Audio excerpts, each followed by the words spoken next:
نعمل ايس كريم المانجا بكل سهولة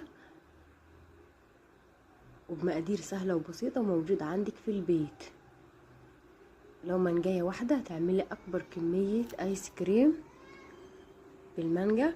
هاي مانجاية غسلتها كويس، هقطعها بالسكينة وانزل بيها في الخلاط مع كوباية مية واضربهم كويس. بعد كده هصفيهم واضيف لهم نص كوباية سكر، كيس كريم شانتيه،